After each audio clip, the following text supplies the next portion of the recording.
The best of Morning Glory with Mike Graham on Talk.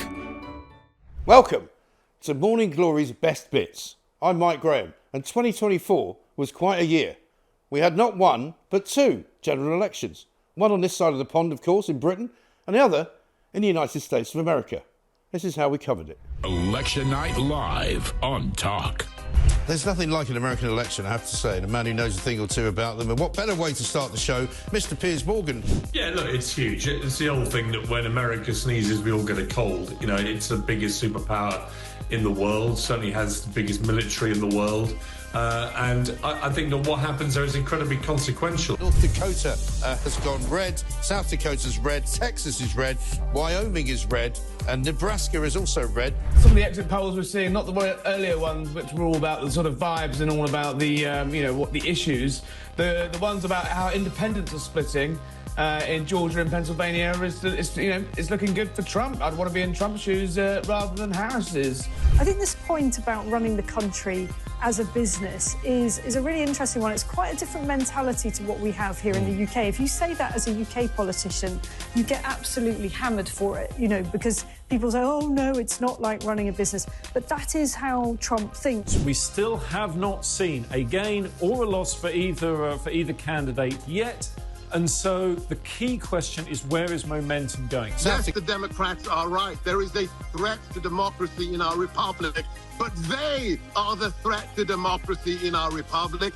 When they are in, I think you could get in the point where people start shaking up the champagne bottles in Camp Trump and popping a few corks. Man uses terminology that espouses fascism, white supremacy, and dictatorship by his own words. I think we've had enough now. Fox News is projecting Donald Trump will win Pennsylvania and Michigan, and that will give him the magic number of what they say will be 277 electoral college votes to make him the 47th president of the United States. We're about to see Donald Trump taken to the stage. Many people have told me that God spared my life for a reason.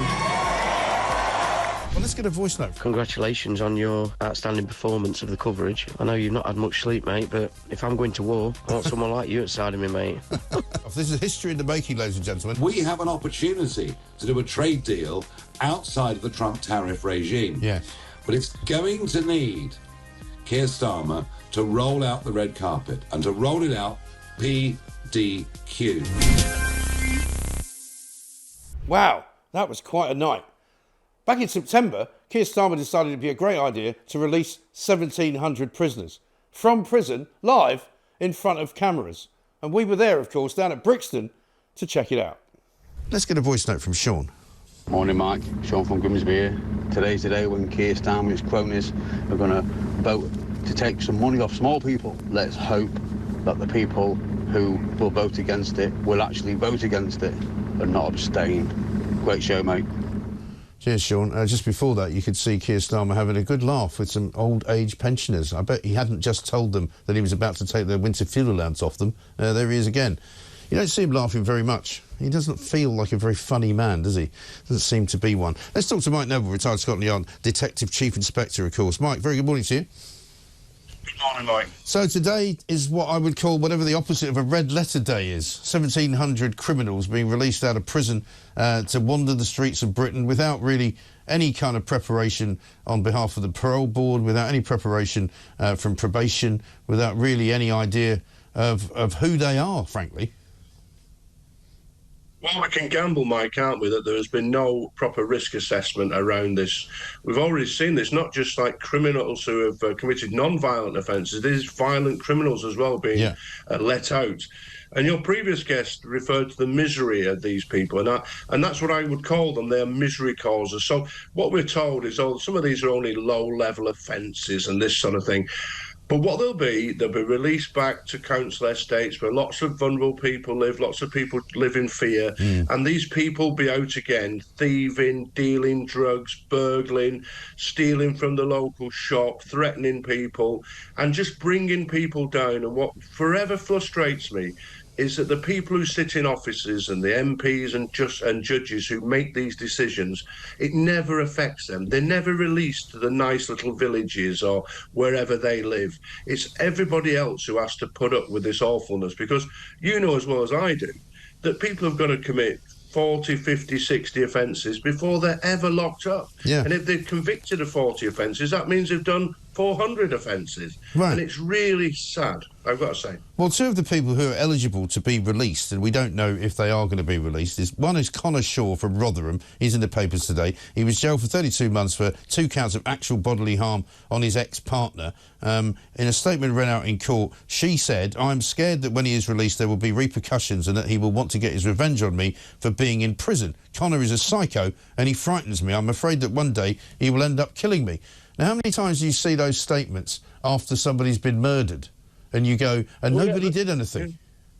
Oh, yeah, and there'll be a big inquiry, Mike, and the people who released him will all sit there with a sad face, and then we'll be told that there was lessons learned. And not only will he go back and threatening to his partner, he will be a misery to everybody. There'll be a Rotherham council estate now where he goes back to and causes all sorts of trouble for everybody.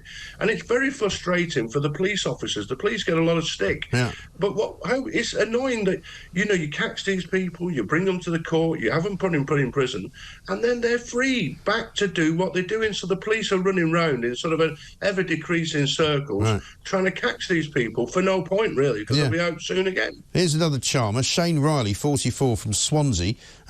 He's serving barely 9 months of a 23-month sentence, admitted causing assault, causing actual bodily harm, common assault, making threats to kill and criminal damage after headbutting, punching and kicking his former partner when she broke up with him. Great. Again, more people in fear. And we'll also be given some lies about all these people. They'll all be electronically tagged, so if they go to the wrong place, they'll all be arrested. I can tell you now, there's hardly any police officers to attend things like burglaries and robberies rather than catching people who breach the tag. And often these criminals are wise enough to know to remove them and put them on the dog, so the dog runs around the house and they can go off and do what they want. And so the public are being put at risk. And we've got a crime epidemic. We've had a Home Secretary who was referring to this, to all the shoplifting, as how bad it all was, how much it's gone up. This is not going to be solved by releasing nearly 2,000 criminals. Right. The way to solve it is to build more prisons, and this could be done very quickly. These people could be employed to build their own. Like we all remember the film The Dirty Dozen. They don't have a bed to sleep in until they build the prison itself. Yeah, right. Let's get moving with new prisons and lock people up who bring misery to communities. Exactly right. Because at the end of the day, we've got enough problems with the parole board releasing people. I mean, they're now releasing a guy called Stephen Ling, which is not connected, obviously, to this, who's been in prison for quite a long time, stabbed a woman 60 times, right, and raped her and murdered her. They reckon he's all right now. I mean, I'm sorry, if you actually think about what it would take to stab somebody 60 times, I don't think that person is ever going to be all right, and they don't deserve a second chance, do they? No, they don't. And Julia, she was like, stabbed 60 times. It's quite incredible. Her mother is still alive. She still fears this man. And what gets me, Mike, is when you release people, you're taking a gamble. So if you release a thief or a burglar, they might do it again, but they're not going to kill somebody necessarily. This man, you're gambling that this man is going to come out. You say, to stab somebody 60 times, that takes a long time to do that. I've seen somebody stab somebody 45 times. Quite incredible. You must be a very violent man. Yeah. But you've got on there, the report there, it outlines that one of the psychologists said, he's very fit to be released and all this sort of thing. Well, do you know what I suggest? They put a porter cabin in her garden, and he lives next door to her and her family. If she's so convinced this man is okay, and as she says, can be managed in the community, let her do it. But they won't. He'll be back out. He lives up in Cumbria or Northumberland. Right. He'll be back to some council estate there, and God only knows what he's going to do next. No, exactly right. We've got a live shot we're just watching there of Brixton, HMP Brixton in South London today. Releases are expected across the morning, so it'll be like those scenes from the films, won't it, when the guys come out with their little bag ready to go back into the community. Only this time, we won't really know how to make sure that they don't reoffend, because we've already heard the probation officers saying at least probably a third of these men getting released will be back into prison because they'll reoffend again. Yeah, because I've read about one of the prisoners who was saying, look, I've got nowhere to go. So when he's released, he gets a bag of clothes, £5 in his hand, and then he'll be sleeping rough. So his only option, in a sense, is to go out and commit more crime. So it's just like some vicious cycle of stupidity. What is being achieved here? So people see, the public sit at home and see some grandmother being... covering his face, no doubt. He'll be back. Don't welcome back to the free world, my son. But with not what will he be given, he won't be given very much. And so it's a joke. I mean, I can't believe I'm sorry, I can't believe I'm watching this, Mike. They've just released. I don't know who that is. I don't know what he's been doing. I don't know what he's coming out to do. I mean, it's incredible, isn't it? And the police are just stood around there, and he'll be doing back to where he was from. But the real worrying thing, as I say, is these people are released without any risk assessment, without any stability in their life, so they can actually try and change and stop doing what they're doing. And we've got the public, we're seeing a grandmother locked up for putting nasty words on Facebook and these rioters being jailed for incredible amounts of time, where the public would think, well, I'd like to see all criminals jailed for this sort of thing, and very, very quickly. I mean, the public will be saying, these guys are being released. The two violent men at Manchester Airport who knocked out two female police officers, they've still not been charged. And so they see all this like weird system going on where some justice applies to some people very swiftly, and then other people, the justice doesn't apply very much. And even if they get put in prison, then they're released. And I really do fear for society that people are seeing that the justice system isn't blind, it isn't fair, it's acting in some strange way, and it differentiates between different types of people. What, you mean like a sort of two-tier system, Mike? Is that what you're saying? Well, exactly. I mean, we're told yesterday, the Assistant Commissioner, Twist, he was saying there's a multi-tiered system. I think we don't need multi-tiers, we don't need two tiers. No. We need one tier where everybody is treated impartially and we see justice served and communities made safer. The reason for those prisons is to keep the community safe. You'll have old boffins saying, oh, we've got to rehabilitate offenders. And maybe so. But the facts are, when they're locked up behind those gates, they can't steal from shops, they can't rob or rape people, they can't burgle houses. And that's why they should be in there and kept in there for a substantial amount of time. Yeah, absolutely right. Mike, good to talk to you. Thanks very much indeed. Mike Noble, retired Scotland Yard Detective Chief Inspector. We've been watching their live footage of Brixton Prison, HMP Brixton. They've got a sliding door there. I think they might as well replace it with a revolving one because apparently there's going to be a lot of people coming out that way this morning and nobody knows where they're going, what they're going to do, and nobody knows to a large extent even who they are. I wonder what those prisoners are up to now. Probably back inside, I should imagine.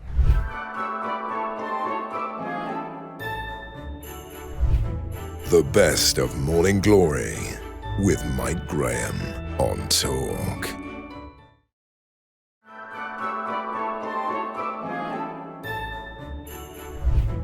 The best of Morning Glory with Mike Graham on Talk. As you know, this show, Morning Glory, never shies away from the odd, heated discussion.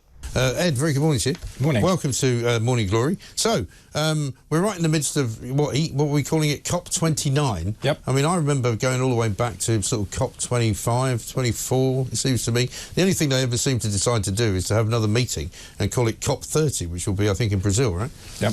So, what's the point of it? Is there any point to it? I think it's lost the point. Yeah. I mean, I think when it started, I mean, it had a good reason. You get the leaders together, you talk about the most important issue on the planet and try and put it right. Yeah. But do you need 50,000 people there drinking Chardonnay and the latest Beaujolais Nouveau? I don't think you do. Not really. So I think is it really? And also, they're holding it. The last one was in Dubai, right? Which got off to a bad start because the ruling leader of Dubai, who's the Emirati, whatever he is, Crown Prince, whatever, said that he was very, very keen on basically digging up for more oil and, you know, exploring the Gulf for more oil. They're in Baku in Azerbaijan, which is an oil-rich nation.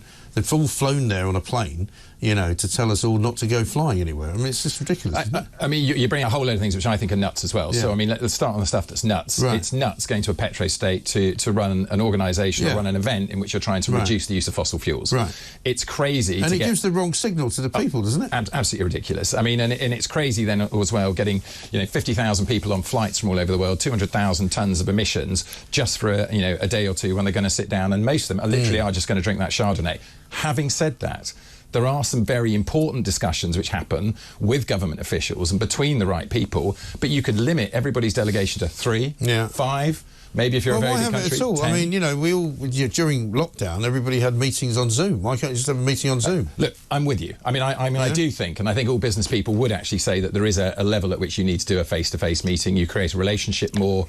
You have opportunities off camera, so to speak, outside the meeting to do things as well. Yeah. So I think that is important. Yeah, but every single year to get nowhere, to issue another declaration that doesn't really get anywhere? In general, I'm in agreement with you. I think the whole thing needs to be done. It's a bit like, you know, the EU. The whole thing needs to be reorganised. It isn't working the way it is. So let's reorganise it and make it work. I think the idea of meeting for these top officials is great, but limited numbers of people, just the experts, make the decision, 2 days, focus on the issue, get it done. And you're right, lots of Zoom meetings in between would help before you get there. But when you say focus on the issues, get it done, get what done exactly? Because at the end of the day, the people who watch all this stuff are going, well, how does this affect me? You just said now this is the most important issue on the planet. Is it really? Because a lot of people would say it's not. Because if you watch what happened in the American election, people voted for Donald Trump not because of his stance on climate, not because of his, you know, promises to do anything about, you know, anything other than the economy, which is very important to people, and how much money they've got in their pockets, and illegal migration, which they're very bothered about, and also particularly, I suppose, in America, they like to know that they're going to be, you know, supreme leaders of the world and all of that. But, you know, for people to sell it to, I've always said this, for politicians to sell what you're selling to the people, you need to actually make it worthwhile. You need to make it cheaper, you need to make it better, you need to convince people that, you know, perhaps it's not the most important thing in the world, but something has to be done. Right, but I mean, I think let's just do two different things there. One, why is it important? And the second thing, I think, let's talk about selling it to the people. So we'll take those separately. Why is it important? Look, we've got a world that at the moment is going on to 3.1 degrees at the moment. We're seeing all these disasters. Yes, we can say that some of this is to do with weather and not to do with, you know, carbon emissions going in the atmosphere, but it's a fact. Carbon emissions have been going up. As they go up, it tracks a heat increase. But we've reduced our carbon emissions. One sec, Mike. Let's just stick with... but hang on, but you can't know, because if you say something that's wrong, I'm going to correct you. Carbon emissions have been going down in this country, haven't they? Yeah, we're talking globally. You're talking about COP. I'm talking about Britain. No, hang on. But you asked about COP to begin with. So let's just talk about COP. Okay, then we can go back to Britain. So in terms of COP, global carbon emissions are going up, and they're still going up. They went up last year as well. They keep going up. Yes. So since... But that's not our fault. Right, no, not only our fault, yeah, but since 1995, when the first COP is, we put 60% increase in emissions around the world. Let's come back to Britain. We know that what we do, and then we'll go to selling it to the people, so I don't want to lose that. Right. But then we come to the carbon emissions in the UK. Let's confirm what we have done, though, because we've done a lot. In the UK, what we've done, and in fact, let's start overlapping these two issues.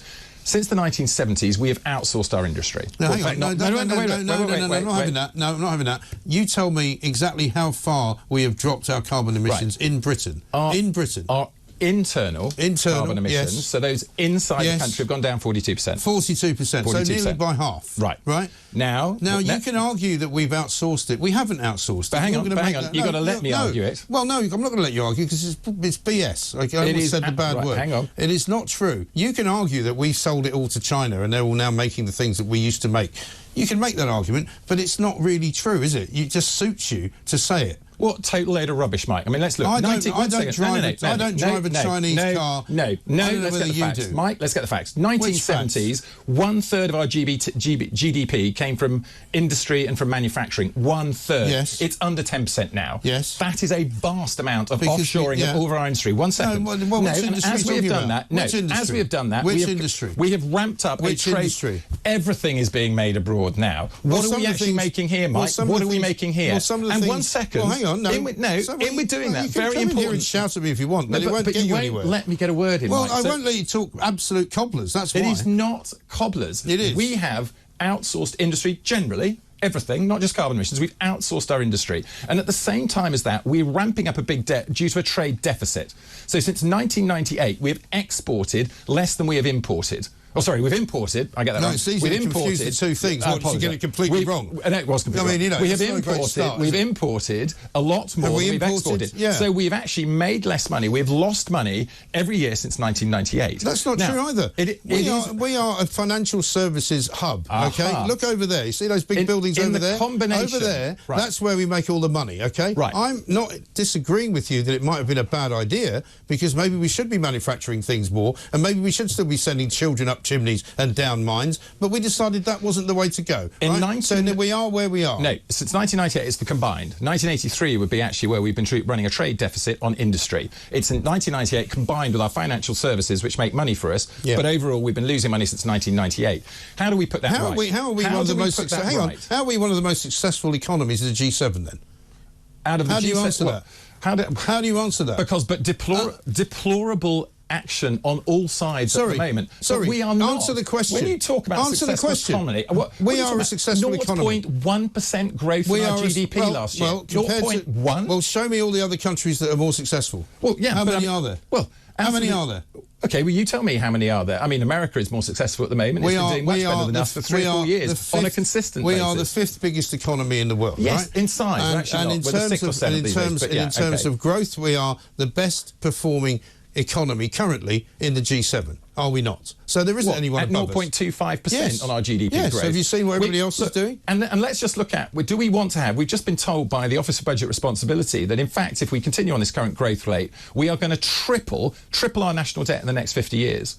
We've been told that if we I wouldn't worry about anything. We've been told if we get to a 1.5% productivity growth, which is well above what we're doing now. I thought you were here to talk about the climate. We are, but you want to talk about the economy. And this is the whole point of talking about the economy. Yeah. We need to get so you're going to grow the economy.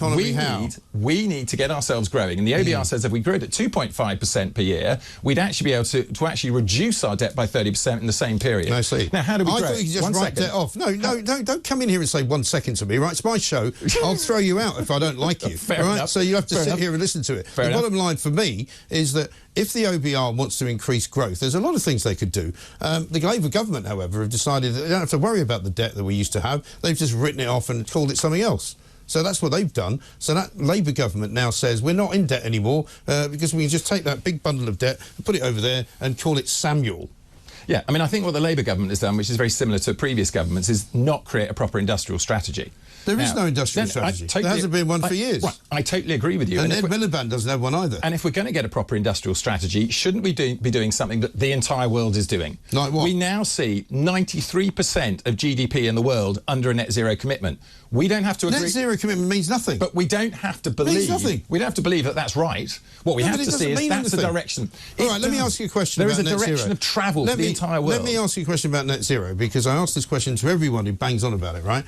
If we ever were to reach net zero, what would that actually mean for the world? What would it mean for this particular country? Would anything change? Because I don't think it would. If we reach net zero very, very fast and we lead the rest of the world, what it'll mean is 2 decades of exports of all of the innovations and all of the opportunities that we've created.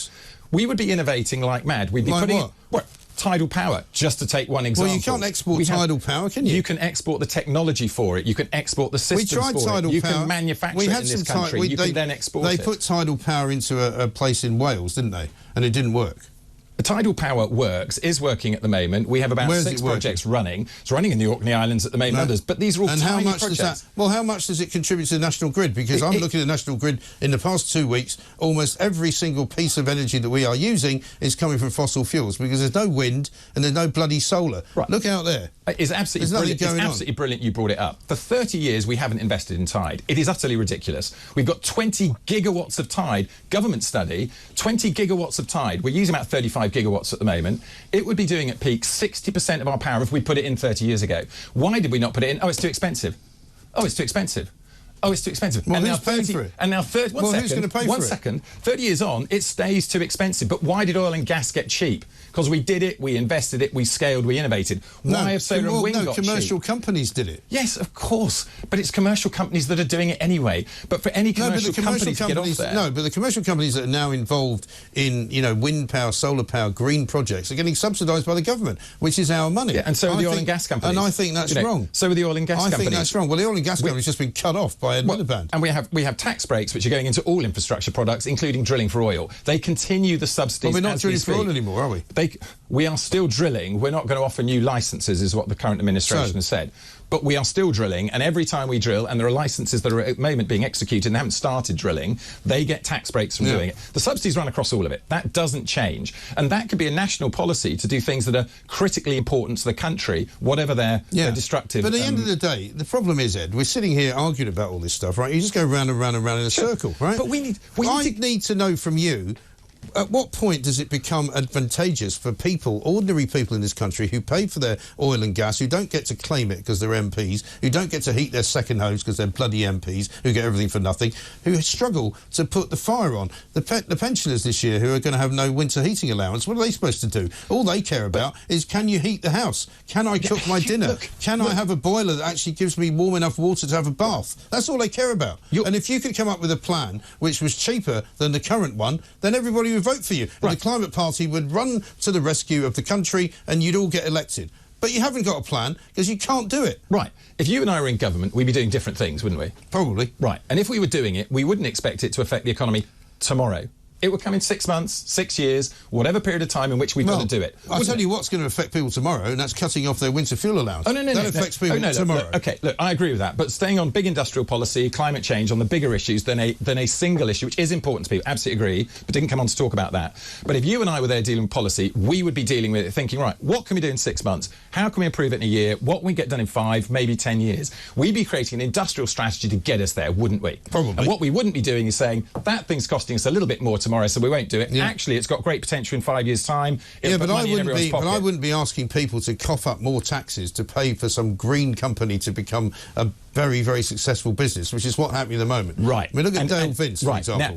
Now, can I give you an example then? And let's just stretch the fantasy a little bit. Stay with me for half a minute before you cut in. You've only got about half a minute. Right, okay. You've got to get out. Right. Let's assume that we went to net zero in 2030. Yeah. We bang. Yeah, but how does that... No, just let me... Stay with me 30 seconds. No, wait. You didn't answer the question I asked you originally about 10 minutes ago, which was what would actually happen to the country if we hit net zero? Nothing, right? No, nothing. But we're talking money and economy. We weren't talking about the emissions. I'm talking about... Let me talk the money and economy. Let's say we went there in 2030. Right. Immediately, every single business that's innovating in the sector in terms of renewables, in terms of sustainability, and that becomes worth 1,000 times more. Private money floods the market and pays for it. It starts doing it. This is what you dream about. This is not kind of fantasy. And then immediately after it's done that, it moves on to the next stuff. Nuclear fusion. Pretty risky, but actually if you're going there in 2030, you can see the money that can be made from it. Risky. You pile it into it, nuclear fusion. And then what you do is you look at Tide, and you look at all these projects, and it's private money that does it. Why do we have to keep spending public money? Because the targets are too far out. We aren't focused on the right thing. We aren't following the international trends in business, and so we have to use government subsidies to do it. Well, where are they doing it right? You say we're not following international trends. Where are they doing it right then? Luckily, no one is. It's allowing the opportunity for us to lead this industrial revolution. So when you say international trends, you're talking absolute rubbish. I'm talking there is a trend to go to net zero. If you know who's making money, at the moment, China and America are making shed loads of money out of this at the moment. That's because, while they're polluting. That's because they both use fossil fuels. No, it's because they're both massive and they put money into certain areas. We aren't that big. You said 5th largest economy. We're not. But at 6th largest, that's absolutely fine. It's big enough, but we don't have the opportunity the 5th, actually. to cherry. Brazil overtook us for a while. Now it's gone back the other way. We don't have the chance to cherry pick between areas where America and China can. They're huge. We have got to take the entire economy there. Be brave. Roll our sleeves up. Get the job done, and let's make some money for Britain. How did you do it in the last election? Considering that we didn't exist 2 years ago, we just stood up. You put up, 14 members? We put 13 candidates under ours. We endorsed another 12. Yeah. How many of them won?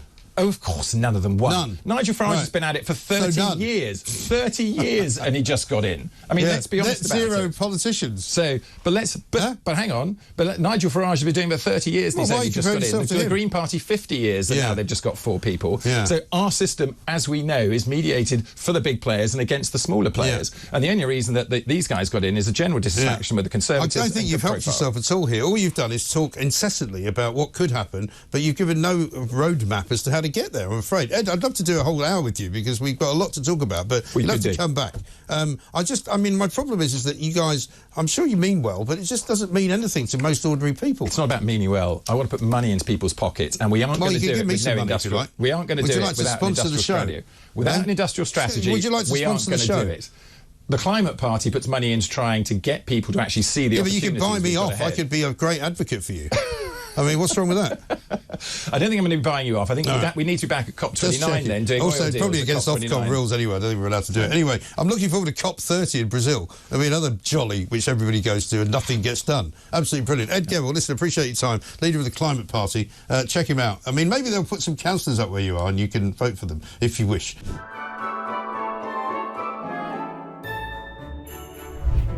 The best of Morning Glory with Mike Graham on Talk.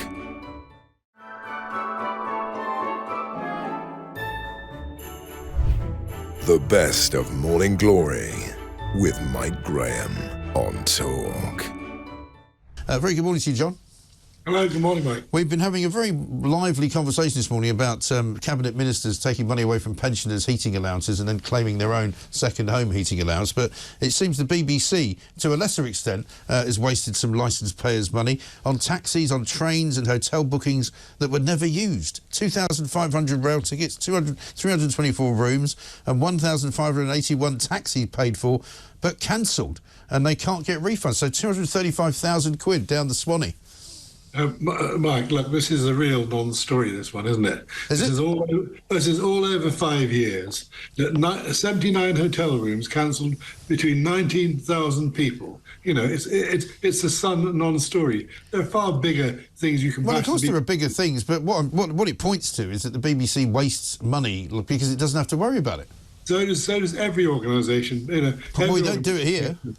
Especially in the public sector. They always... Look, let me tell you, when I was a kid researcher on Nationwide years ago, 40 years ago, there was a board in the middle of the room that told you the cost of everything. So this photograph would cost you that, that graphic will cost you that. Now, that should be in every BBC production office. I'm not sure if it is. Yeah, and of course, because in most newspaper offices these days, you're not allowed to do things like that because there's simply, you know, there isn't the money. There's accountants saying, no, you can't do that. You can't pay for this, you can't pay for that. I mean, I know from personal experience, and you'll know this better than me, when I lived in Scotland and I'd go on BBC Newsnight Scotland, if I was in Linlithgow, which is a little town outside of Edinburgh, you know, they would pay me a fee, but the cost of the taxi to and from the studio was more than the fee. And I used to say to them, you know, I said, if you let me drive in and pay me the cost of the taxis, we can't do that, they said. The system says we have to send a car for you. So the fee for the appearance was about 100 quid. The taxis was about 150. I know. Look, I mean, it's mad. BBC and other things, you know, 200,000 to Hugh Edwards, much worse. You know, all media organisations waste money. They all waste money. You know, even Talk TV. Now, what was far more interesting over the weekend, Mike, in terms of media stories, was I was amazed and shocked at how much Nigel Farage is paid. Why? He's paid 3,000 quid a show.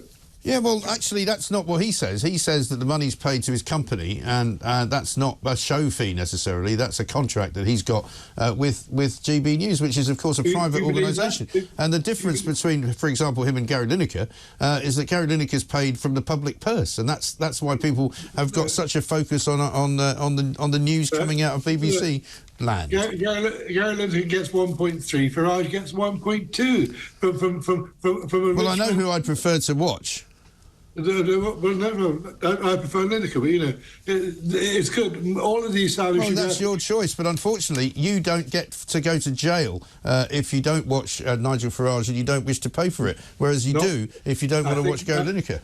I think nobody's gone to jail in the last few years. That's not true. There's loads of people going to jail every year. Prove it, Mike. Prove it. Prove it. OK. Well, I will. It's always a bad thing to say, John, to me on this programme, because I'll find you statistics before the end of the interview to prove it. There are people getting locked up and prosecuted every single year by the BBC, in their hundreds. And in fact, some of them, most of them, are elderly women. You tell me the numbers of elderly women who are locked up. You know, in the last. Well, they shouldn't be locking up anyone. That's the point. But look, all salaries should be out in the public. Your salary. Why? Everybody's salary. I'm not paid by the public purse. Why should my salary be published? Because transparency, total media transparency. I mean, how many hotel rooms has Talk not taken up? How many train tickets have you not taken? Well, I bet you it's a lot less than the BBC. 235,000. 19,000 people, Mike. 19,000. You know, it's a national broadcaster. You know, but with all due respect, Talk is not a national broadcaster, nor is GB News. Of course, the thing. No, but we are commercial organisations which rise and fall based upon commercial activity, and BBC doesn't have to worry about that, and that's why the BBC gets away with so much. That's how they can pay people ridiculous amounts of money for doing jobs which they would never get that money for elsewhere. Look, I mean, the BBC should be much more commercial. I mean, they have an outfit called BBC Studios, which is where an awful lot of the commerce is done, and they're actually not. Do you know how much they contribute to the public sector, public service purse every year? £300 million, which is peanuts. I mean, their turnover is billions. Well, you can say that's peanuts, but the people who listen to this show and who watch this show find these numbers absolutely staggering, and find that people get paid as much as they do get paid. They find it quite incredible. I'm staggered at Farage's payment. I thought it was 600,000 a year. In fact, it's double that. You know? Well, he's a very popular man, you know. Well, all right, he's getting his market price. So is Gary Lineker. Well, Gary Lineker's not getting his market price because Gary Lineker gets paid by the public purse. And as I said, if he wanted to leave the BBC and get a job elsewhere, he wouldn't get that kind of money because he doesn't. It's still a market. You know, believe me, I'm sure you'll find Gary Lineker is hawking himself around broadcasters, and I'm sure you'll find they'll be offering him a lot more money. But when you consider the amount of work he does for the BBC, which is to pre-record a programme on a Saturday afternoon, for which he gets paid very handsomely, I think you'll find that whenever he does any other work for anybody else, he gets paid pro rata. So he doesn't get that kind of money because it's a very short amount of time they employ him for.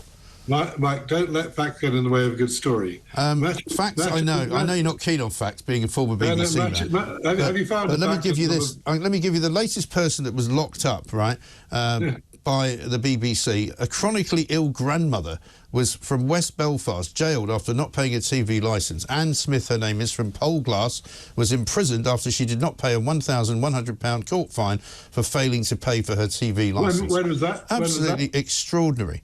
When was that? It was in the last couple of years. Was the last couple of years. So how many other grandmothers and old ladies have been locked up? You should be ashamed, John, that there's even one. No, I mean, if you don't pay your car tax, you get locked up. You know, if you don't pay your council tax, you get locked up. But you should not be locked up for not watching television, should you?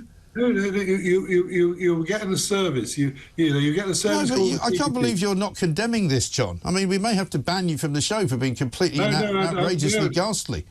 Don't cancel me yet, Mike. No. I have to cancel you unless you condemn this ridiculous ruling. You're not going to condemn sending an old grandmother chronically ill to prison. You're not condemning that. The licence fee is an archaic system, and something needs to be done to bring it up to date. And you know my view. I think there should be a hybrid licence fee, £100. You get everything from the BBC, everything else you pay for the other side of the aisle. They've locked up, right, since 1995. They've locked up in the BBC for not paying their TV licences very nearly 2,200 people. 1,444 men, 754 women. Absolutely outrageous. What's the source of that? That's a false Full thing. Fact is the source of that. What is? Full Fact. Yeah. Well, you're going to dispute that as well, or the BBC doesn't lock people up. It's a well, they do. They've just locked up 2,100 of them. No, you asked me for proof. I've given it to you. Like all lefties, you can't accept it. Mike, the BBC is not a police force. Well, why are they locking people up then? They don't lock people up. They've just done it. People don't pay their licence fees. They go to court and they usually get a little fine. Right, that figure of 2,000. What else are they going to start locking people up for? Not watching EastEnders. We're going to punish you for not watching Strictly. Not paying the council tax. Not watching Strictly. Not paying any other licence fees. Unbelievable. You're a very bad man, John. You're a very bad man. I can't have this. See you soon. See you later. John Mayer, ex-BBC producer, doesn't think that locking up people for paying their TV licence is a bad thing. Amazing. Absolutely incredible.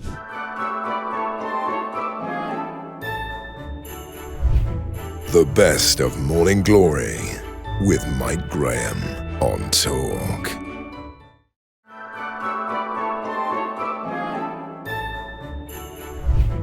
The best of Morning Glory with Mike Graham on Talk.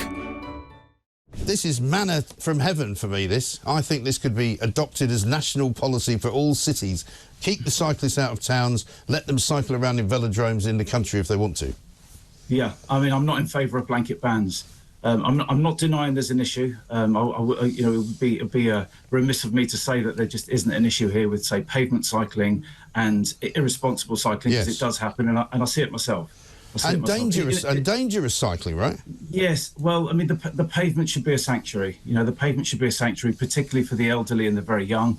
I know I've mentioned previously on your programme about the update to the Highway Code in 2022 that put pedestrians right at the top of the what's called the hierarchy of vulnerability. So that is the legal background, and that is important. Yeah. But I am personally against a blanket ban.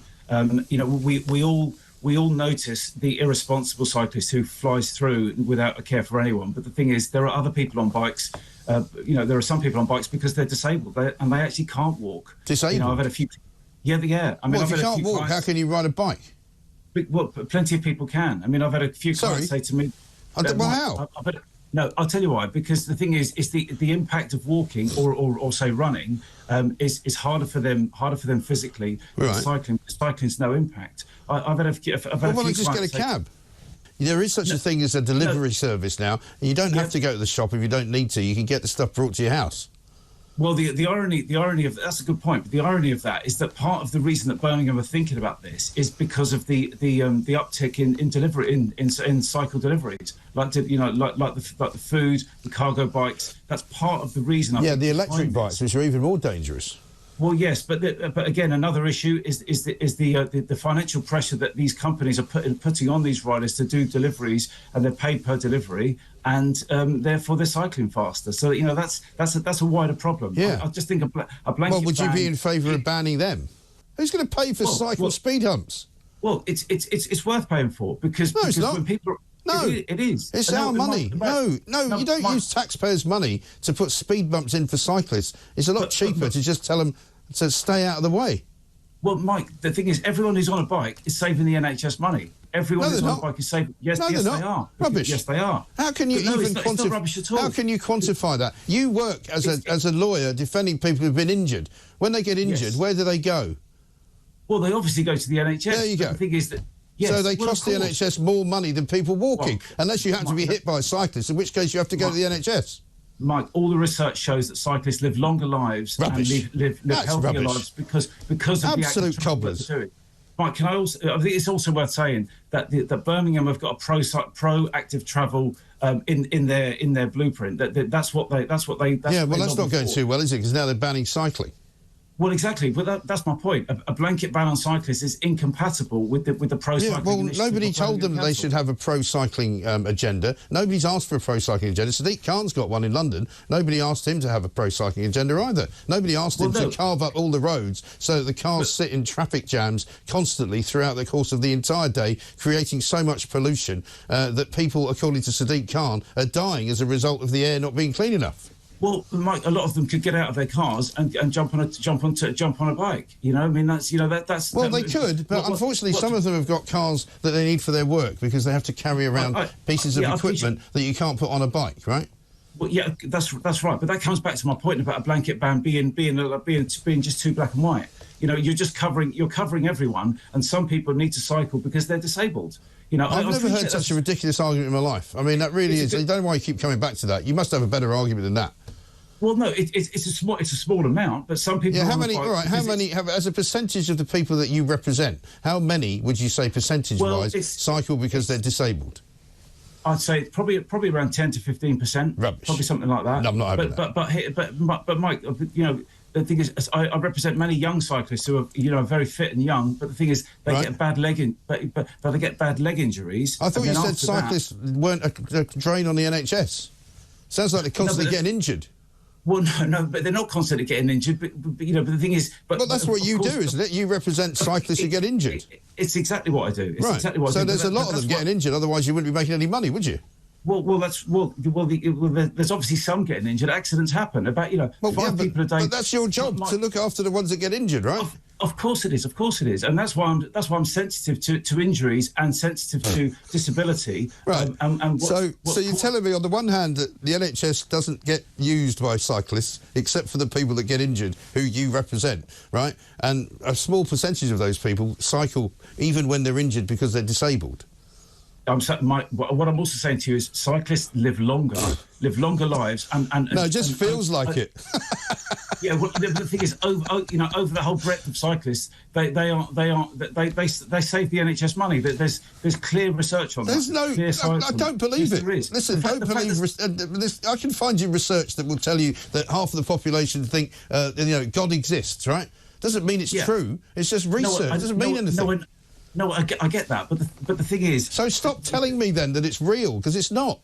But I know it's... But it is, because the thing is, the reason that councils promote active travel... How do you know, right? If you walk into a hospital, how do you know where the cyclists are? It's not like they've got a big stamp on their head going, I'm a cyclist, is it? Of course you don't. So how can you possibly measure whether cyclists live longer or don't go to the NHS? How can you? Well, it's... You can't measure it. There's loads of papers on that. There's loads. I don't care how many papers there are. You can't measure it. It's possible to... Mike, it's not my job to measure these things. It's my job to represent injured cyclists who you say don't get injured and not a strain on the NHS. So you go around in circles. Mike, of course they get injured. Can't we just ban them and then we wouldn't even have to talk about it? But Mike, there's plenty of motorists who do 50 and a 20. They do 50 and a 20. Irresponsible. Yeah, they get fined for that, and then they get banned. You're against banning things. Are you against banning drivers who speed? No, I'm against banning. I'm against banning generally. So you wouldn't ban drivers who speed? No, I try to penalise them for breaking for doing something. So you wouldn't ban drivers if they got 12 points on their licence? Oh no! I mean, the thing there's obviously if they get enough points on their licence, then of course. So then you would ban them. So you're not against banning drivers? No. Well, that's after they. But you said you were against banning things. No, I am generally. Well, you're not against banning drivers. No, that's different because the thing is. It's different because they're making so many mistakes and incurring so many points. Yeah, but if a cyclist runs into somebody, they don't get banned from cycling, do they? No, they don't get banned from cycling. So they don't have a point system. But if they did have a point system, well, maybe, how about this? Would you be in favour of banning cyclists if there was a point system which gave them 3 points every time they went through a red light? And so when they accrued 12 points, having gone through 4 red lights, they'd be banned. Would you go for that? I could see some equality in that with the motorists. So, yeah. Is that a yes? Yeah. There you go. So now you're in favour of banning cyclists? No, but it's not. But that's not a question of... You are. You just said it. But Mike... No, but hold on. That's a question of going through, getting one thing wrong after another, and then cyclists do that all the time. I can take you. You come to London, right? I will take you to the office where I work. I'll take you down the road. We'll stand at the traffic light, and we can watch how many cyclists go through the red light, and it'll be practically all of them. I'm not denying there's an issue. I'm really not denying that. It's not an issue. It's dangerous. Yeah, no, it's there's irresponsible people. Some of them are on bikes, some of them are in cars. I mean, another point is that cars will do a lot more damage. But I'm not denying. Not necessarily, not to pedestrians, because cyclists runs into a pedestrian, particularly on one of those electric bikes. They could kill them. Yeah. You know what I mean? Anyway, listen, it's been a pleasure. Kevin O'Sullivan, founder and principal solicitor of Cycle Legal, who I think is in favour of banning cyclists. As you can see, in this job, you have to have a lot of patience, and I've got plenty. But every now and again, you just have to kick somebody off the show.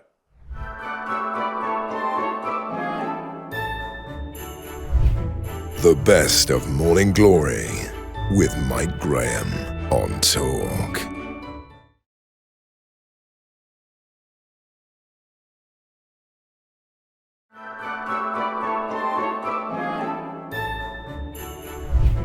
The best of Morning Glory with Mike Graham on Talk.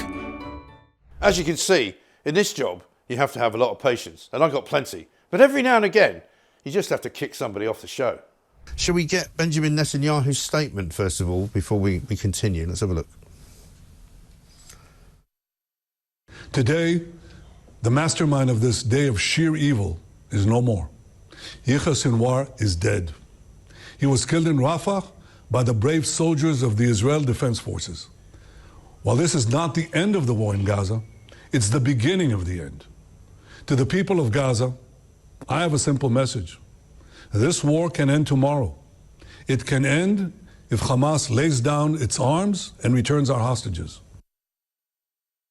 I mean, that's a pretty straightforward offer, I suppose, you would say, Garda. I mean, is this the beginning of the end, perhaps, or a new beginning? Well, I think, that depends on Israel. What Netanyahu has not said is that he himself wants this war to continue. There have been many opportunities before the death of Yahya Sinwar for Israel to cease fire and to start negotiating with the Palestinians. They've never taken up, not one. And Netanyahu is the person behind it. So this is sheer hypocrisy and nonsense that he's talking about. Well, surely he just said the words, it can end tomorrow if the hostages are released. And so that's all he's asking for. Why can his hostages not be released? If you believe him, you know, we have experience of Netanyahu. He's not somebody we don't know. We know that he tells lies. We know that he makes promises he doesn't keep. We cannot rely on his word. When you say we, who do you mean?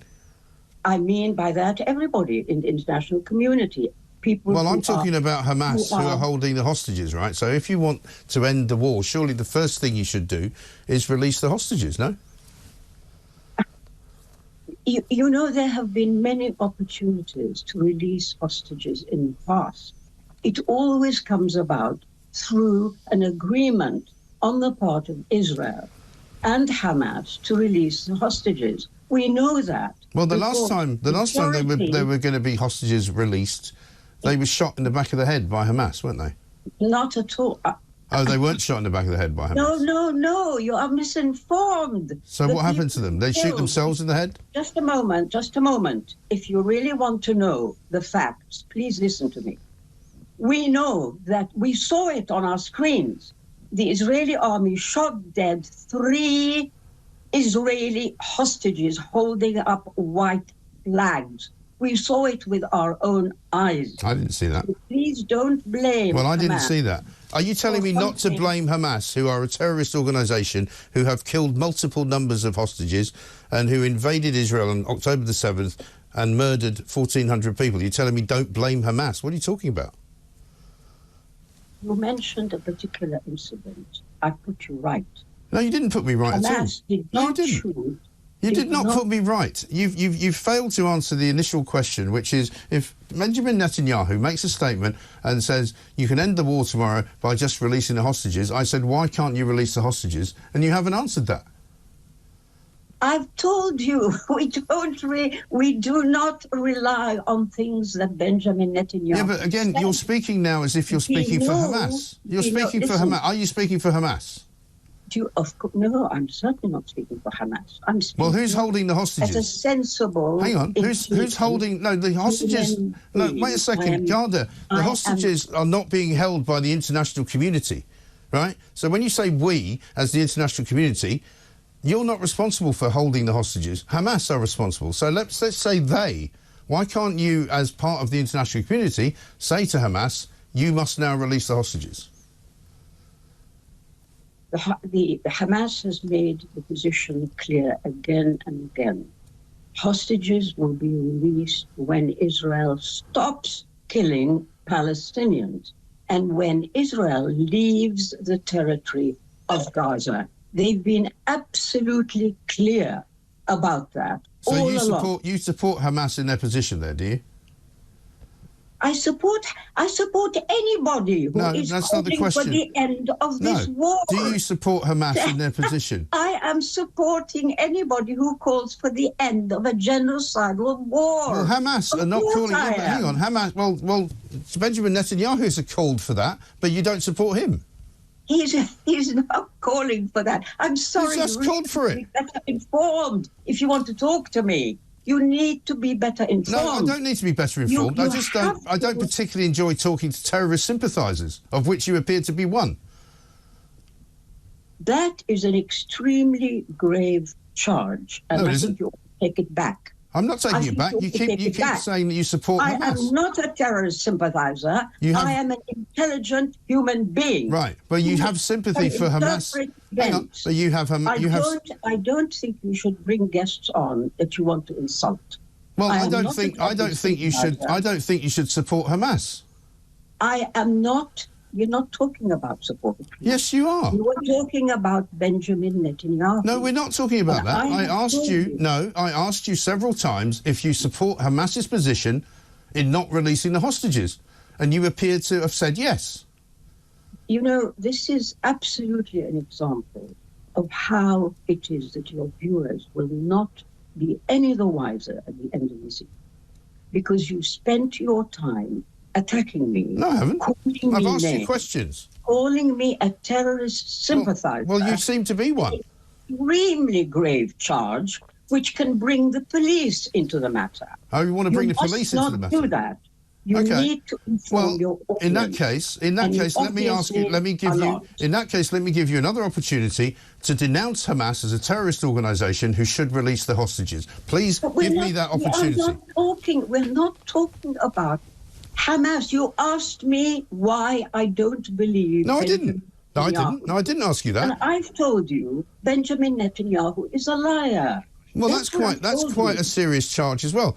I asked you. Actually, what I asked you, Garda, was why, if Benjamin Netanyahu says the war can end tomorrow, if all you can do is release the hostages, why would you not be in agreement with that?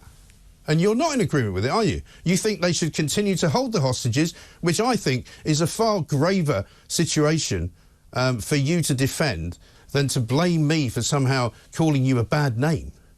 I did not say anything about continuing to hold hostages. Well, do you think the hostages... Well, why? Well, do you think they should release the hostages? Yes or no? I tried to explain to your viewers, who I thought were the ones who need to be informed.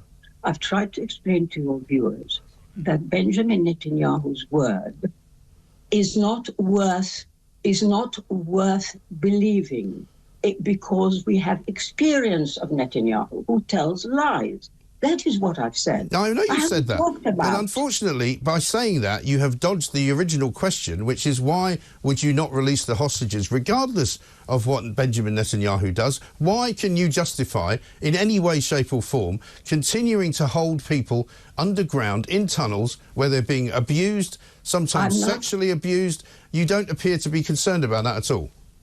I am not talking about that it's a good idea to hold hostages. Well, why don't you recommend... You say you're an intelligent woman, right? You presumably have some sway.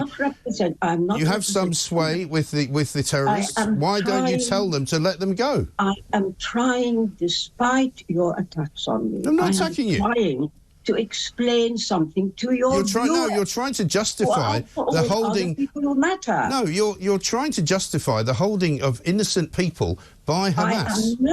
I am not. Don't put words in my mouth. Well, I've asked you several times to condemn it. Do you condemn Hamas? Listen to me. No, I'm listening, but I'm asking you a question. Do you condemn Hamas?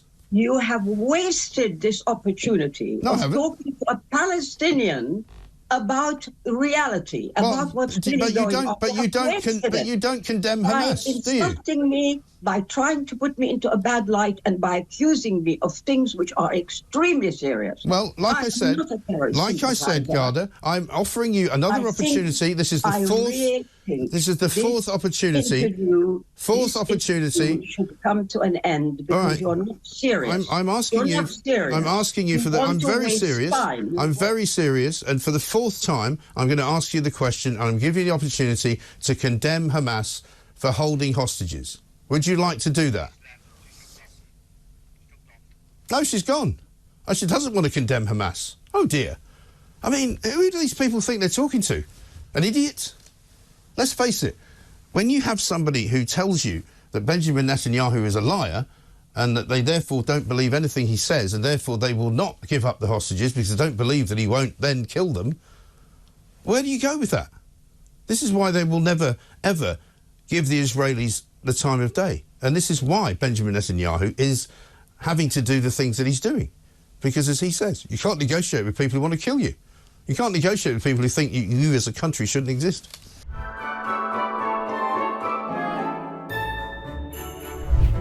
The best of Morning Glory with Mike Graham on Talk.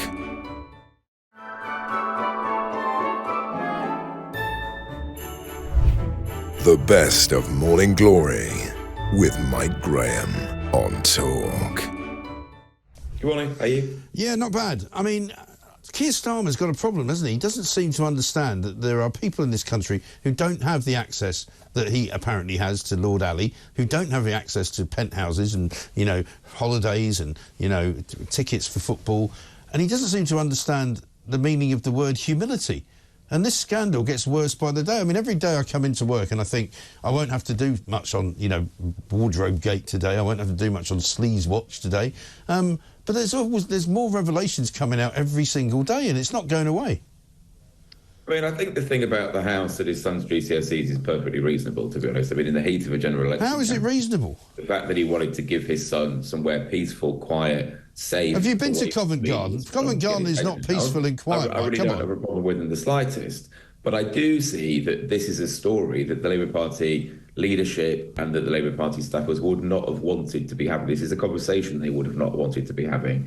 At this point, after the Labour Party conference, their preference would be that we would be talking about a conference that went well, a Labour Party that's at ease with itself, a Labour Party that is committed to serving this country and improving people's lives.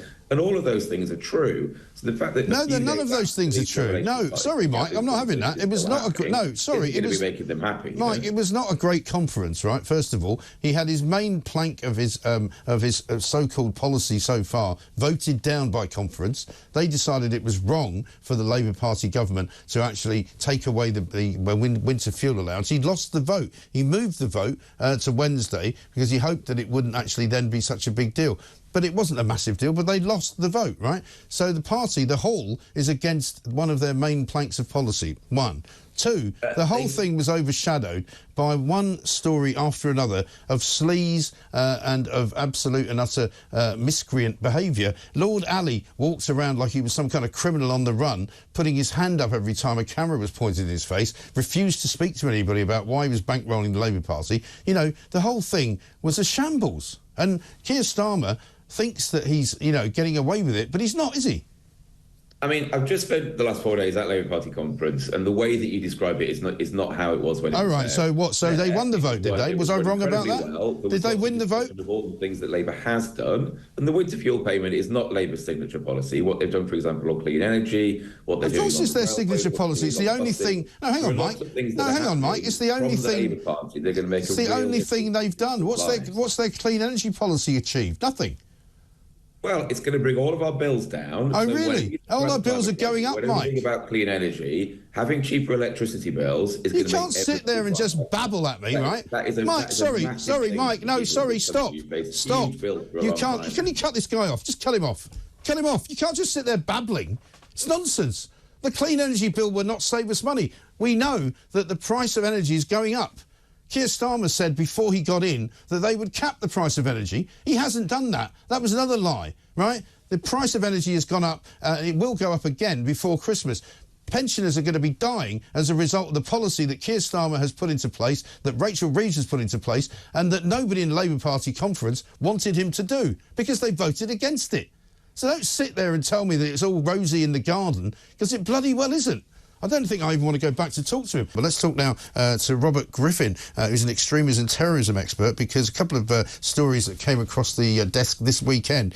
One was from Robert Gemmell, who basically said that terror suspects have waltzed into this country on small boats. He's finally, as a politician, admitted that not knowing who these people are who are coming in is perhaps not the greatest idea when it comes to border security or indeed security for our entire nation. And also, we found out, I think, that another 800 or so, or 700 or so migrants came just the other day, meaning that something like 24,000 plus have now come this year. I don't think they'll be coming today. It's a bit wet. But let's talk to Roger to find out what this all means. Roger, very good morning to you.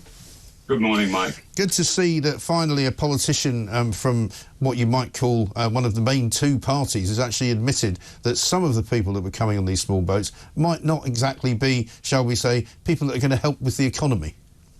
Well, you might be glad that somebody is speaking a truth, but it's a very partial truth. In his article for The Telegraph, he conflates two rather different phenomena. One is criminality and the other is terrorism. If you think about criminality, yes, I'm sure that there are some criminals on board occasionally, and that some are sent to actually be by gangs to be part of criminal networks, etc. But the vast, vast majority of people on those boats are risking their lives to get away from genuine tragedies or oppressive governments, etc. So it is dangerously Trumpian to talk about immigrants just as people who are there to get involved in criminality. But it's not really Trumpian. I mean, the point is, Roger, that we know for a fact that some terrorists have been arrested in this country for committing terrorist acts. You're doing it again. Actually, hang on. No, wait a second. Have come on the small boats. I mean, that's a fact. So there's no point in pretending it's not true. Also, they're coming here for a better life. You know, they might be risking their lives. They might have fled something horrible, but they're basically coming here to be economic migrants, aren't they?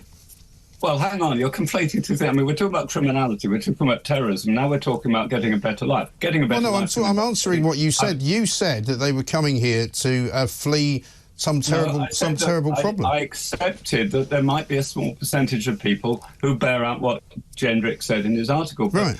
Well, he said dozens of people. He didn't say thousands of people. He said dozens. Well, there you are. Well, then take 25,000 and say that one or two people. That is the headline is. Well, that's what I did say. Yeah, but I'm saying that by emphasising. Why are you so scared of just admitting the truth? Why you're not really invited to dinner parties? Well, let's look at this truth. If we're going to think about criminality, last year in the UK, £1.8 billion was lost to UK tax through fraud.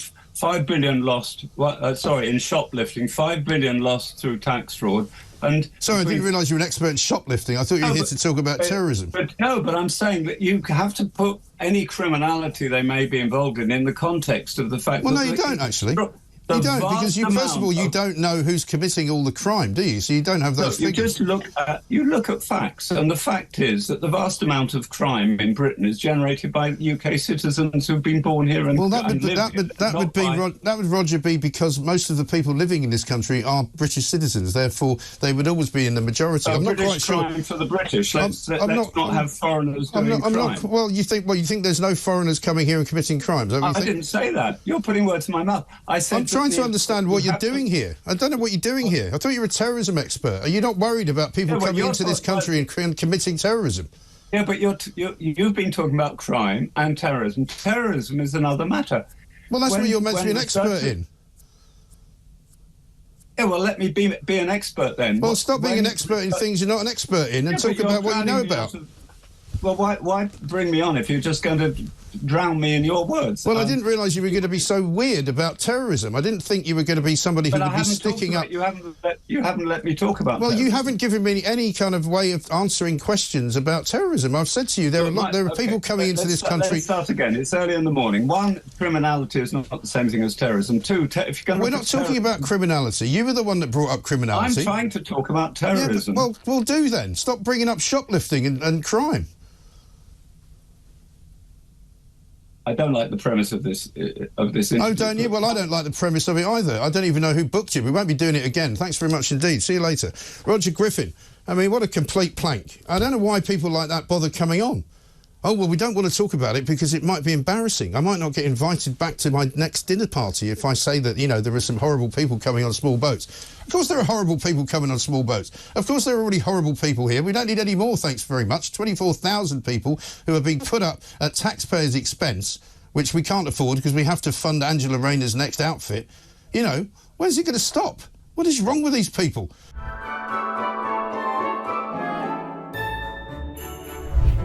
The best of Morning Glory with Mike Graham on Talk.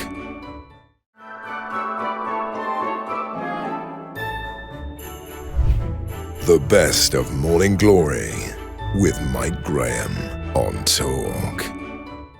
This year, we've also had some big names from the world of politics right here in the studio. Do you remember when this happened? Probably the most telegraphed budget of all time. I mean, we've got Lindsay Hoyle shouting in the Commons yesterday about people going around the world and telling everybody else what's going on and not actually delivering in the chamber itself.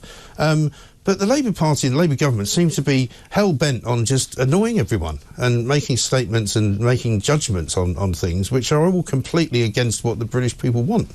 Well, the problem is the economic situation was already bad. We have the highest taxes for 70 years. The government is spending almost half of the national income.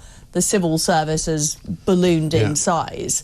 And we were already in a situation, this is what I tried to stop back in 2022, of taxes were going higher and higher. Businesses were closing down. people are leaving the country. We've got the highest rate of millionaires leaving the country of any country in the world. And what Labour seem hell-bent on doing is making it even worse. Yeah. So putting the taxes up by 35 billion, making the net zero rules so tough that it kills business because they can't get cheap energy. And we've seen the steel industry go under. We're seeing refineries go under. And I fear this is just the start of the pain. It's going to be a very painful day.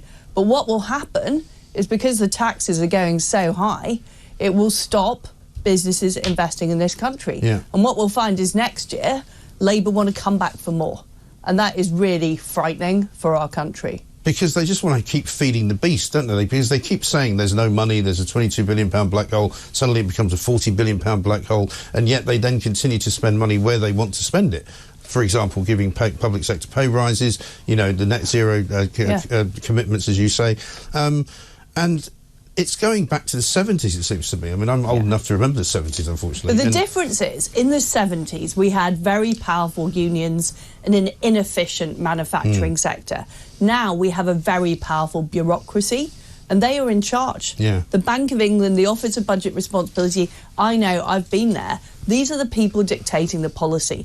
And until we actually wrest control away from those bureaucrats and start holding politicians to account, we're not going to fix any of these problems, because all they want to do is they want to increase their power. Right. And that means that if you're a small businessman trying to employ people, you get raided just to feed the ever-growing public sector. And that Labour of public sector people, Rachel Reeves worked at the Bank of England. We don't know exactly what job Well, she made the did. tea by the sound of it, didn't she? But she did work there. Yeah. She is part of them. But it's not as an economist, though, which you are. Well, exactly, but Right. she is part of that bureaucratic mindset. Keir Starmer is part of the former DPP, part of that bureaucratic mindset. They cannot think beyond feeding the public sector, and we are killing our economy. I mean, we now have the most expensive energy prices in the entire developed world. How on earth can you run a manufacturing business in this country when your energy prices are 4 times the energy prices in the United States? And what we're not hearing about from Labour is things like fracking. Yeah. This is what we need to actually get our economy going. Cheap energy, low costs, make it easy to employ people. They're doing the opposite. They're making it harder to employ people. They're pushing up the energy costs with net zero, and they are making it very, very difficult to go out to work and run a business in this country. And they said they weren't going to hit workers. What we've heard so far of all the leaks from the budget is £20 billion is going to be on employers' national insurance. Yeah. I mean, who do they think are doing those jobs? Exactly I right. thought they were workers. And also the minimum wage business as well. I was talking to a restaurateur the other day who said, look, I don't get paid that much money myself. I run the business. I probably take home about, after tax, 25,000 quid.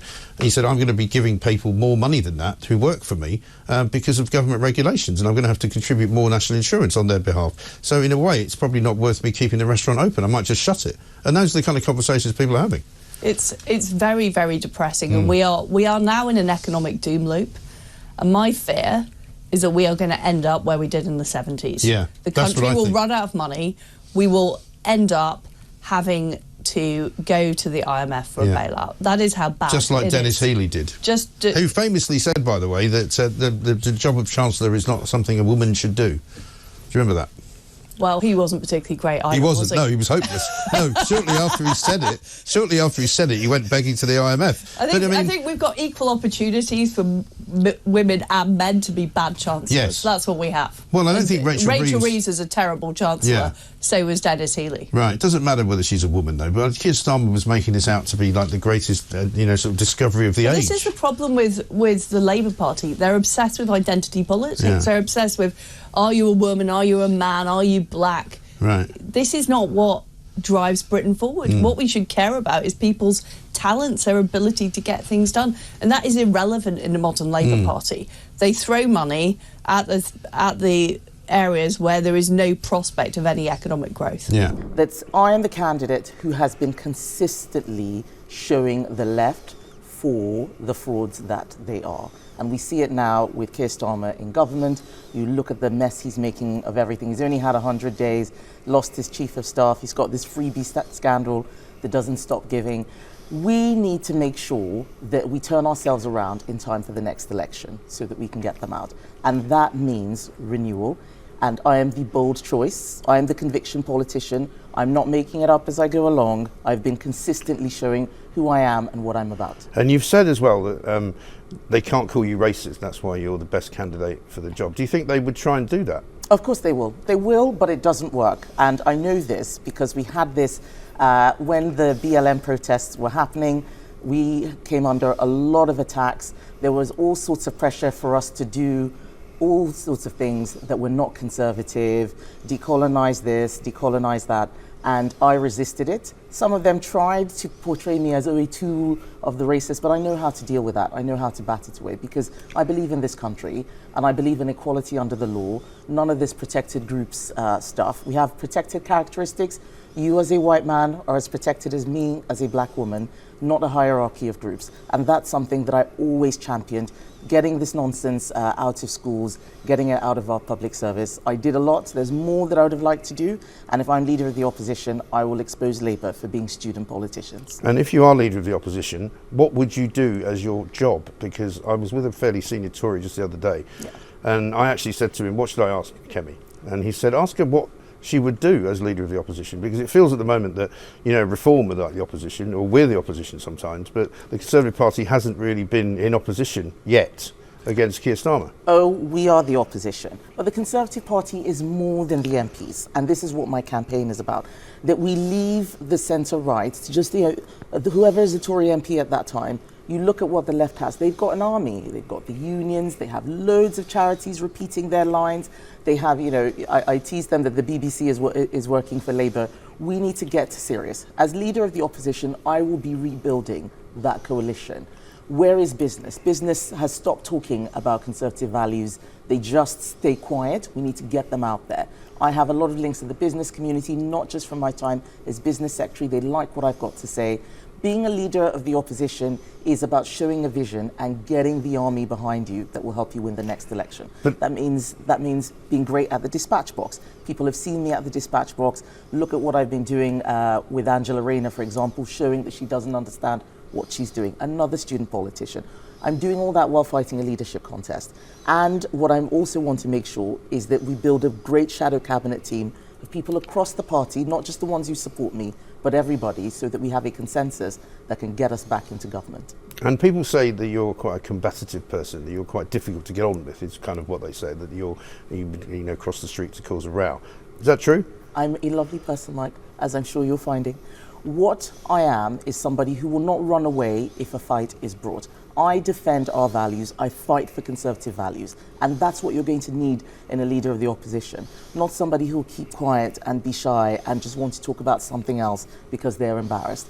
I do not run away from difficult situations, and that is why all of the people who worked with me are supporting me. The ministers who worked with me, if I was this terrible combative person who was always fighting, they wouldn't be supporting me now. They saw what I did as a Secretary of State. They liked what they saw. I was effective. Things were broken. I got them fixed. I have a strong record of delivery. Whether it's on Brexit, whether it's on equalities, whether it's on trade, on business, I got stuff done. And I didn't make a lot of noise about it, but people know that I will deliver, and I will do that if I'm leader of the opposition. And if you're building a sort of coalition of the people that you want in the party, does that include Boris Johnson? Because he says he might want to come back. Well, Boris is not an MP, and we need to work with who is there. I'm about the future, not the past. If there is an association that would like him to be their MP, I think that's fantastic. I didn't want him to leave Parliament. I think it's a shame that he did. But we can't keep talking about the past. The public want to know what the future is about. It's why my campaign is called Renewal 2030. We thought we were going to be in government all of this decade. We thought it would be the roaring 20s. And look where we are now, Labour in government.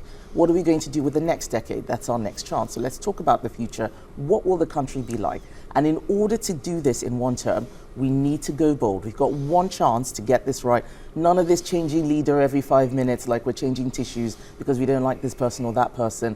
The public aren't interested. The members are fed up. And even the activists and donors will walk away if we get this wrong. And that's why I'm urging people to vote for me, because I am the bold choice. I'm the one who can turn this around. And the voting is underway already, isn't it? How long before you get some kind of indication, if you do, of how it's going?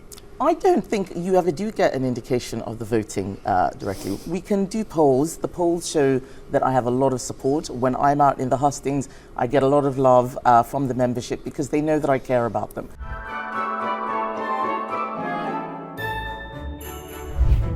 The best of Morning Glory with Mike Graham on Talk.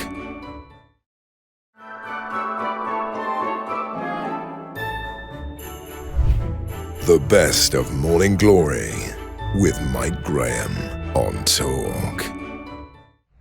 Morning Glory is also the place where we want to hear from you and we want to hear your stories. And we heard some incredible ones this year. Hi, love the show. Thanks, Absolutely Justine. Brilliant. What do you want to say? We're fed up. We're absolutely fed up with this country. I'm sitting in my house. It's 13 degrees. I daren't put the heating on. My husband and I both work part-time, and it's just awful. Yeah. And now the farmers. And I've just put my stepmom in a home, and her fees are £7,000 a month. Jesus Christ. How can you afford to pay that? I had to sell her house because I had power of attorney. Right. And I'm now guessing they're going to go up to probably £7,500 per month. Yeah, because their energy bills are going up. They've got to pay more national insurance for the people that work there, right? Yeah, and then you've got to pay obviously the government will put the wages up in April. Yeah. Which sounds brilliant, but then you put into a tax bracket. Yeah. So it's just, it's what, I always say, if the government tell you to turn left, turn right. Yeah. We were told to buy diesel cars. But you know what? This government, and I say this without fear or favour, seem to be intent on harming people in this country. They don't seem to care about people in Britain. No.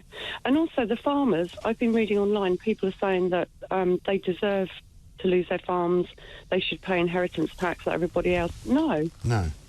We need them. Well, these are the deranged lefties that appear on social media. These are not representative of the main body of the public. No. The main body of this country understands that farmers need to do what they do and they need to have the breaks that they have because they're a unique situation. Yeah, so they're getting up in the morning, they're probably fearful and wondering what's going to happen in the future. Yeah. It's, they work hard. My husband and I go metal detecting, and we know quite a lot of farmers, and not one of them is well off. No, of course not. Not one of them. No, because it's a struggle for all of them. Yeah, and if we need them. They're our food. They're our food basket. Yeah. It's shocking. Justine, great to talk to you. Thank you very much indeed, and good luck with all of that. Sitting in a frozen house up in Carlisle. Too frightened to put on the electricity because it's gone up in price yet again. Sarah's in Northamptonshire. Hi, Sarah. Good morning. Right, Morning. just quickly, because I wasn't going to ring. My story's the same as Teresa's. Yeah. I'm 54. I'm sat here now on the stairs. I'm freezing, Mike. The only reason I know I'm alive is because I hear your show in the morning. Right. Goodness. Right, I'm 54. Now, I wasn't going to ring. I got a hot water bottle. My house is 8 degrees. Right. I can't afford to put it on because I've got air source, and don't start me on that. It doesn't work properly. Right.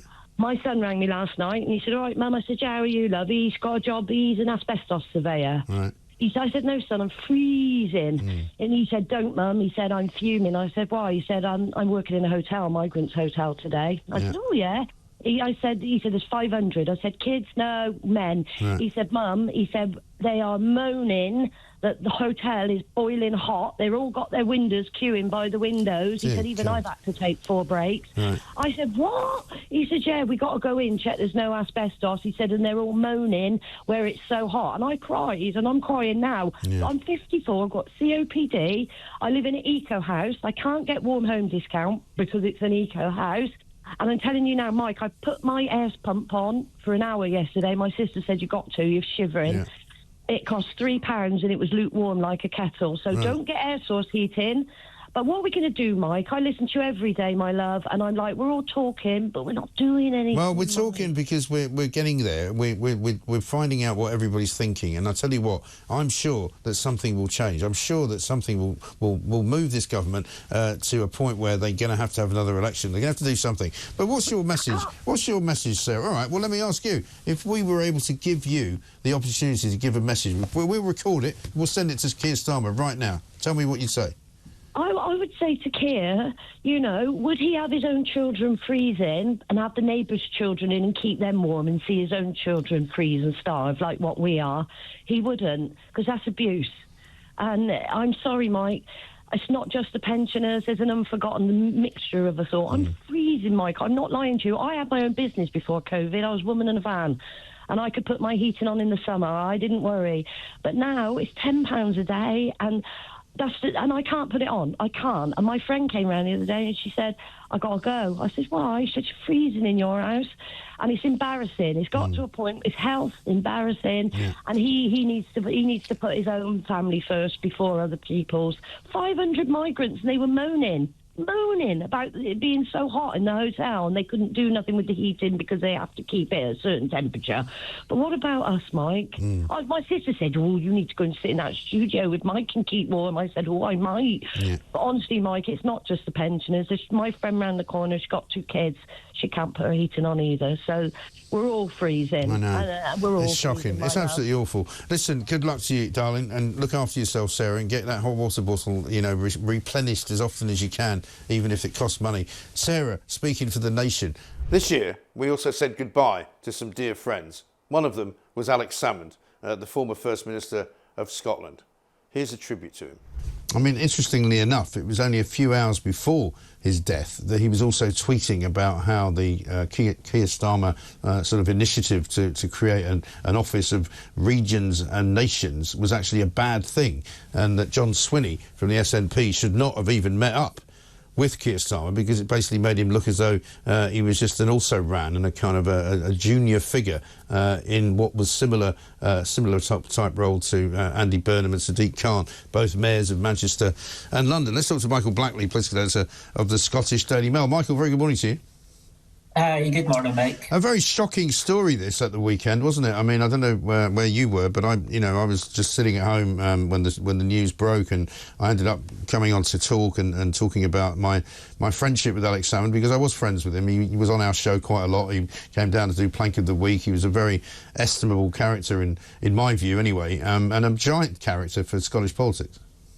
Yes, it was undoubtedly one of these incredible shocks where it's really a bolt from the blue. Nobody expected Alex Salmond's death. He wasn't ill. Indeed, people that were at the event at the weekend, the lunch in which he collapsed, talked about how he seemed to be in pretty good health. He seemed to be in good spirits at that conference and lunch. So it was a bolt from the blue.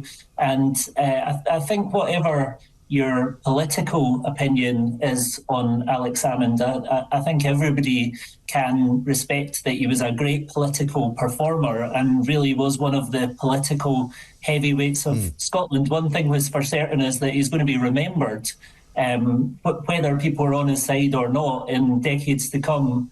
He's played his part. He secured that independence referendum. He secured that SNP coming to power for the first time. He has made his mark. Yes, I don't think there's any doubt that if it wasn't for Alex Salmond, the SNP would never have achieved what they achieved in government. He would never have probably got the actual referendum done. People have been talking over the last few days as well about how he was a very good negotiator and how he managed to get a lot of the things that he wanted around the referendum, like, you know, the question that was posed to people, the way that the timing of it was organised, the way that David Cameron had to sort of, you know, grant it to him. But, you know, it was very much down to Alex Salmond how all of that happened. Yes, there were extensive negotiations, and I think Alex Salmond had initially mooted the idea of a third question as well, which supposedly was all part of tactics as well, because ultimately he ended up getting control of the situation. David Cameron gave the Scottish government the power to hold that referendum, and crucially, the wording of the question was important because Had it been a question maybe about leaving or remaining in the UK, it might have influenced the result. But he made it a yes/no question, and that there is some evidence that people are more likely to say yes in response to something like that. So that was all tactics from Alex Salmond, and indeed in his first term in power in the Scottish Parliament, there was tactics as well, because he was a minority government and he actually had to work with others, and it was often the Conservatives who he worked with. In the 10 years since he left, it's very, very difficult to imagine, for example, a Sturgeon government having the same ability to work with other parties like the Conservatives. Yes, and he and I used to talk a lot about what went wrong at the SNP, and his view really was very much that they forgot what they were meant to be doing, which was trying to get independence for Scotland. They became instead wrapped up in all of these kind of culture wars, gender ideology, and some of the stuff that they'd had to import from the Green Party, who they had to go into government with, And so they'd sort of lost sight of the idea of Scottish independence. Yes, I think things really did go off the rails. Nicola Sturgeon undoubtedly seemed to get off to a good start initially when support for the SNP grew in her early time as leader. But it seemed like the SNP lost everything that Alex Salmond was doing right. He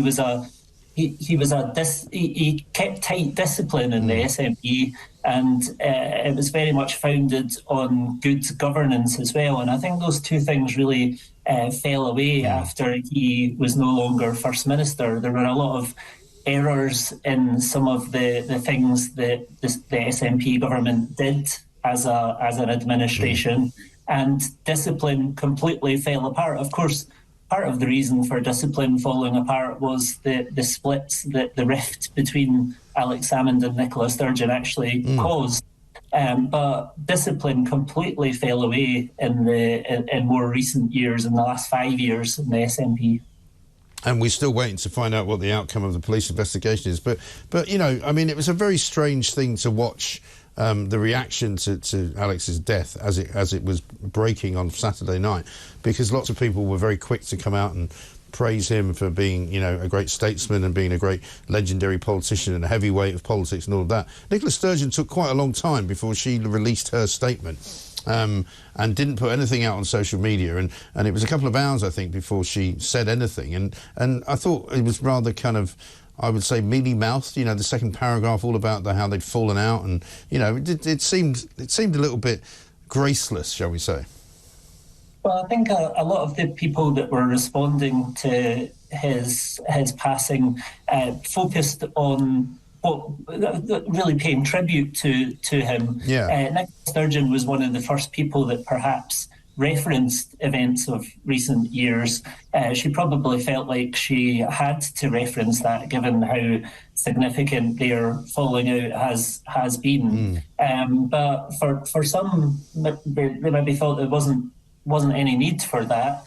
But it was only a few weeks ago Nicola Sturgeon was giving an interview where she said she didn't expect to ever be on speaking terms again with Alex Salmond. So perhaps she felt that she just had to reference that in her statement. Yeah, and I know it's a very complicated question probably, and a complicated answer more than a question, but I mean, what actually was the cause of them having such a terrible relationship breakdown?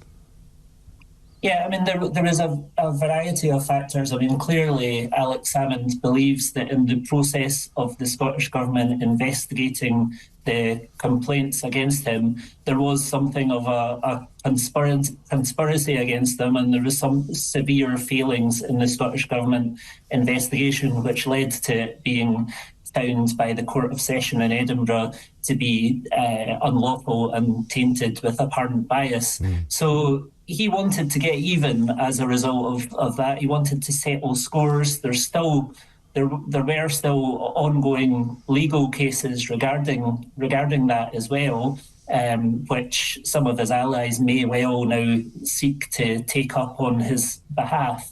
But there was certainly a desire from Alex Salmond and some of his supporters to settle scores.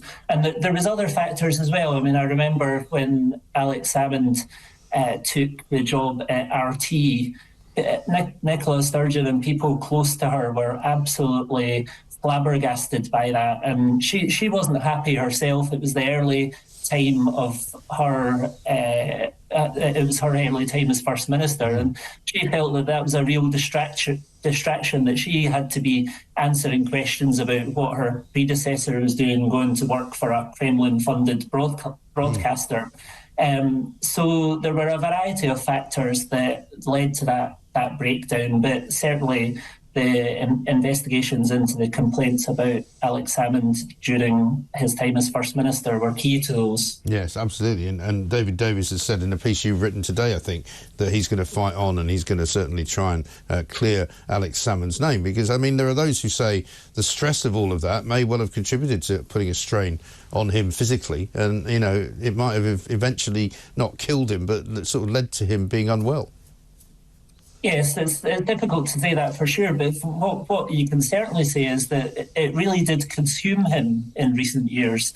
He put so much energy and effort into attempting to clear his name entirely in terms of the way that the investigations were carried out. And I mean, he was putting a lot of time and effort into that. And one thing that's for sure is that Alex Salmond is very good at that sort of thing, and if he's putting time and effort in, he tends to get the results that he's looking for. Yeah, indeed. Well, a giant of a man, I think. Michael, thank you very much indeed. Michael Blackley there. And you know, sometimes the news is so awful and depressing that all you can do is laugh. Woof. Dogs are racist, according to the Welsh Labour Party. Deary me. Welcome to Britain. It's Friday, thank God. We can all have a couple of days off, and we'll be bringing you more and more over the course of the next few hours, and clearly loads of gaffes, of course, as well, from the home of common sense. This is Morning Glory. Let's get it on.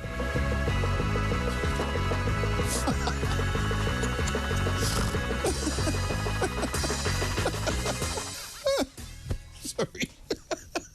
I can't help it. Apparently, that's breaking news. The economy has grown by 0.1%. I'm sorry, between July and September, according to the Office for National Statistics. The world's gone completely mad.